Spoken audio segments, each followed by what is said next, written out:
This is Brad Seaton, 2017 NFL Draft Prospect, and you're listening to On the Fin Side. It ain't the left side or the right side, then it must be the fin side.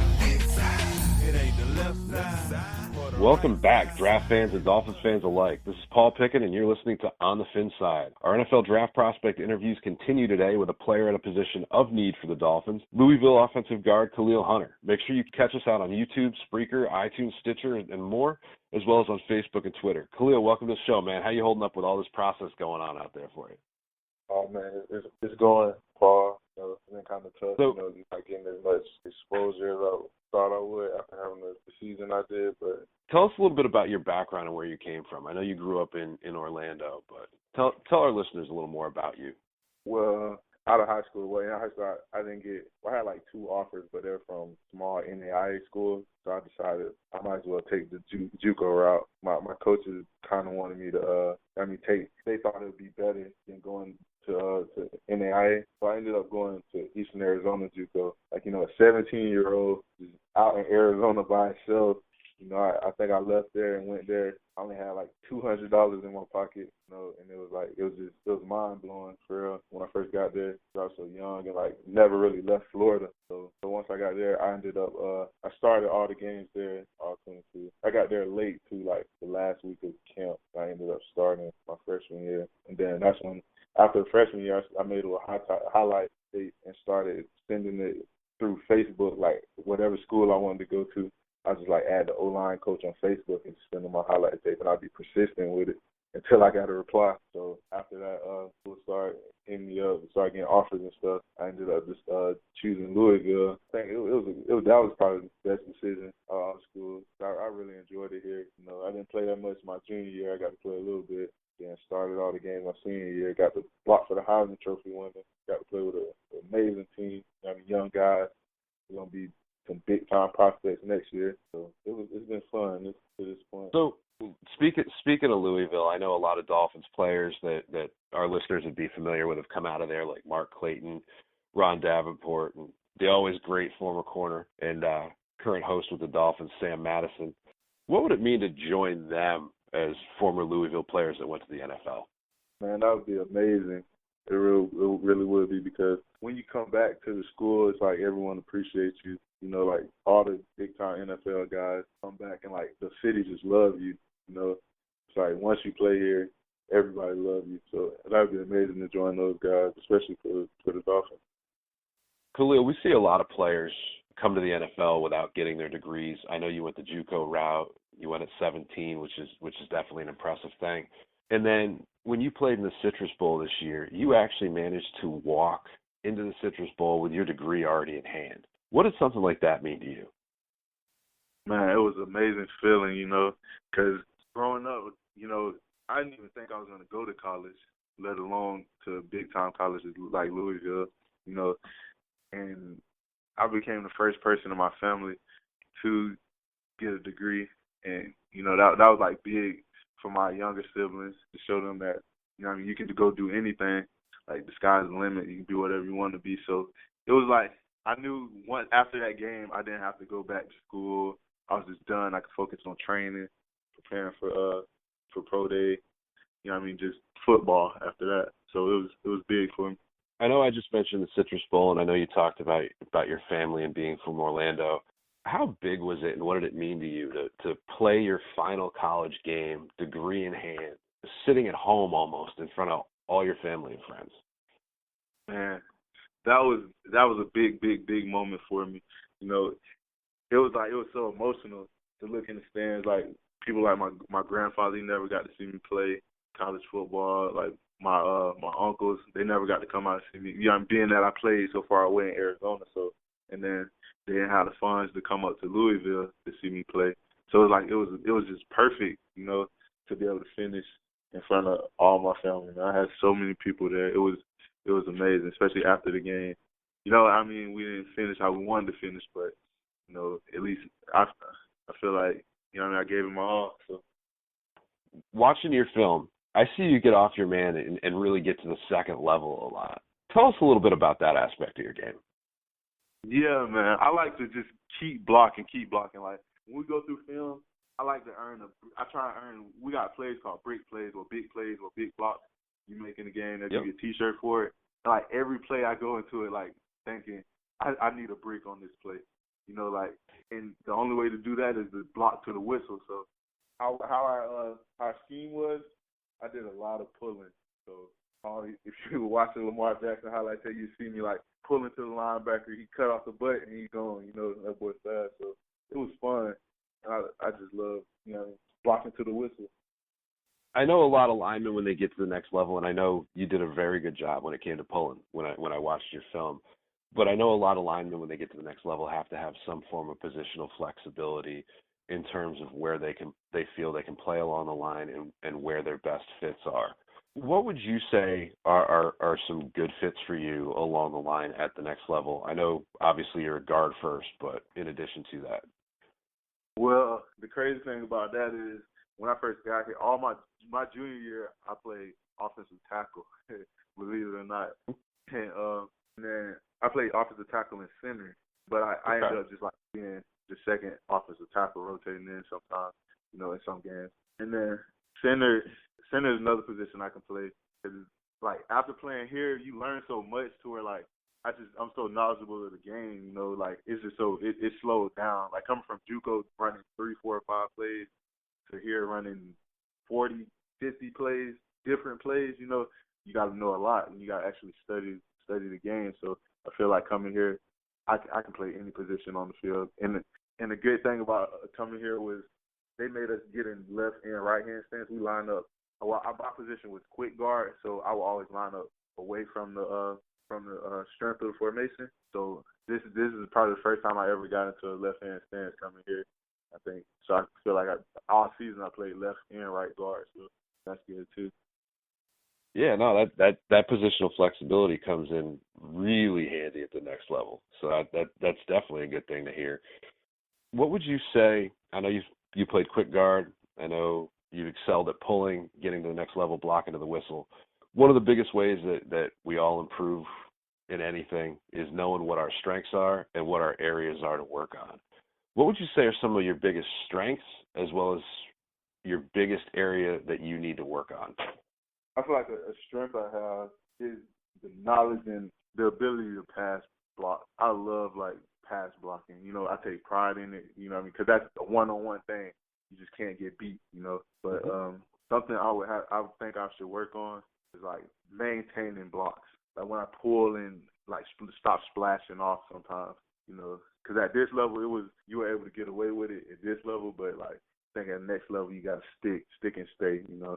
Chris Greer is the Dolphins general manager.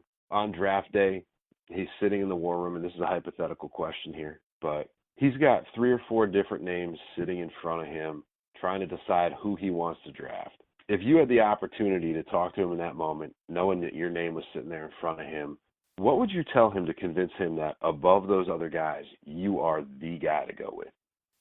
Man, Mr. Greer, man, by drafting me, you're getting a hell of a player. You're going to get a motivated, highly motivated, coming from where I've come from, you don't see people make it out, And then, like, coming here and playing with guys like Sheldon and John and other guys who went on to the NFL and having very successful careers, it gives you hope. And I feel like by drafting me, you're going to get a player who a hard-nosed player who, film don't lie.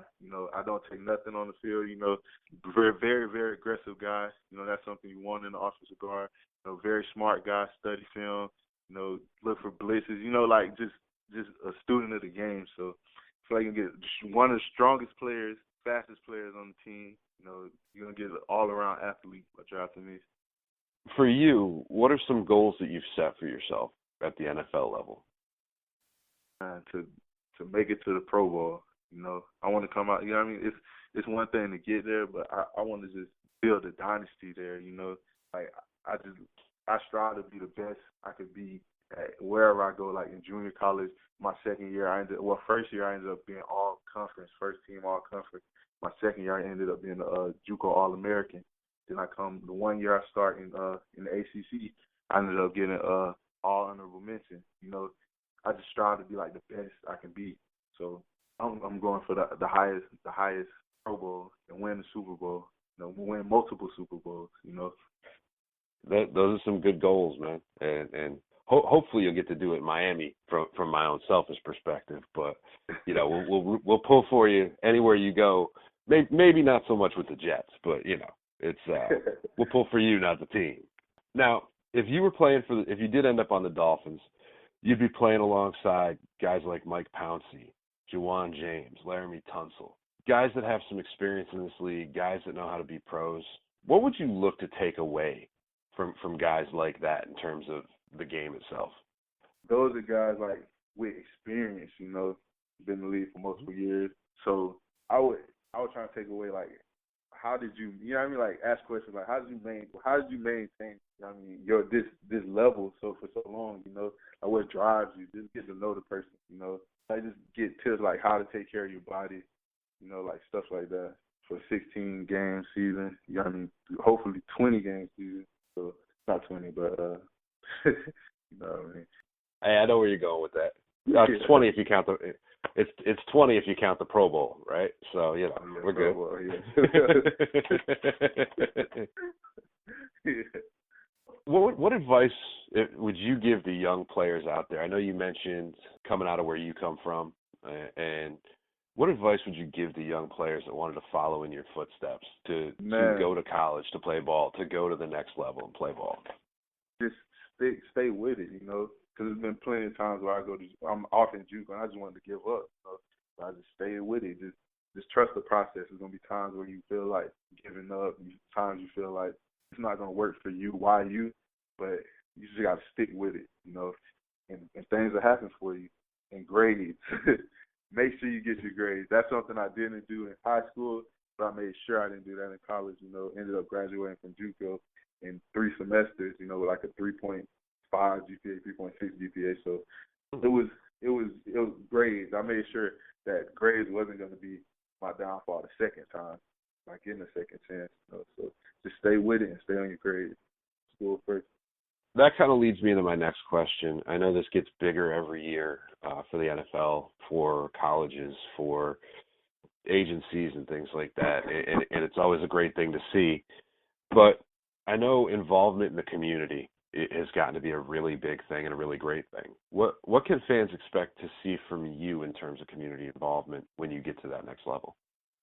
Man, I love giving back, to see the kids' faces. Like every opportunity they gave us at Louisville, I took it. Whether it's veteran hospitals, children camps, hosting camps and stuff like that, like just going out to the community, going to children's hospitals. I love doing stuff like just showing your face just to see the kids like glow up, because I know as a kid, I was just wanting like just being around guys like that, like guys in college, guys in the pros, just made you feel like just a good feeling. Like it just gave you just made you want to smile, and it just bring like joy to me every time I get to go do like community service events and stuff. Like I really take pride in stuff like that, So I feel like pro level, I'll try and do as many camps, free camps, stuff like that. Just give back, turkey giveaways, stuff like that, just as much as I can. I got a big old smile on my face hearing that. So, man, great job with that. It's definitely a positive thing to hear. In terms of that, or in terms of other things, I'm going to give you a soapbox here, and essentially anything you got going on that you want to promote, anybody out there you want to thank, whatever you kind of want to say, kind of going to give you the soapbox and kind of let you run with the answer to this one here. So whatever you got going on, man, feel free to put it out there for our listeners. Well, I want to thank my mom, my auntie Tasha, and my auntie Nell. Those are like three women that really like saw me through the whole process. My stepdad, Randy Roberts, that was a real big one. My mom wasn't there to take care of us. He took care of me and my sister and my brothers. Just like as we were his own kids. So he was a real big in my life. I want to thank all my coaches. Coach P, Coach K. Those guys. I really enjoyed playing here. And, like I feel like they took my football knowledge to the next level. They prepared us every week just for everything. I felt like as I go on the field, like I'm at practice again.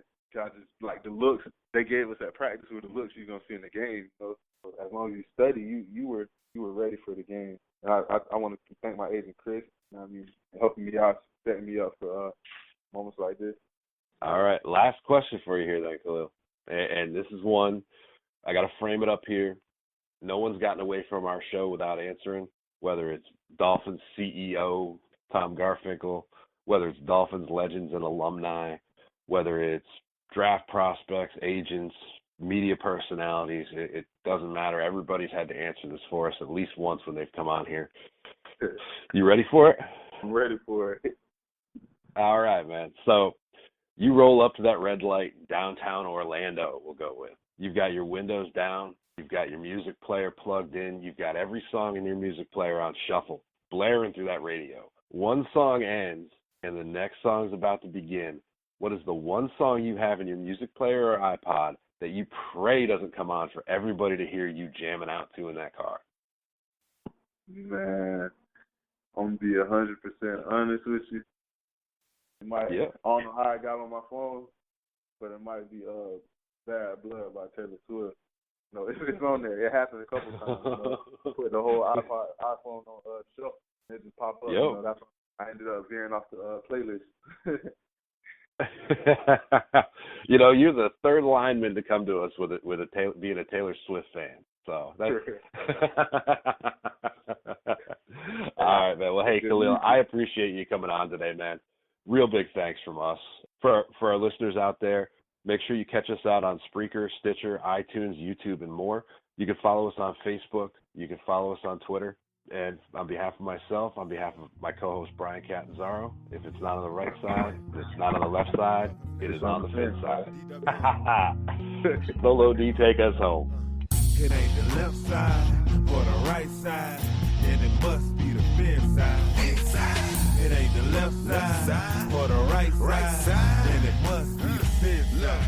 Listen, Dolphins fans across the land all tuning in to see what Brian Cat and Paul about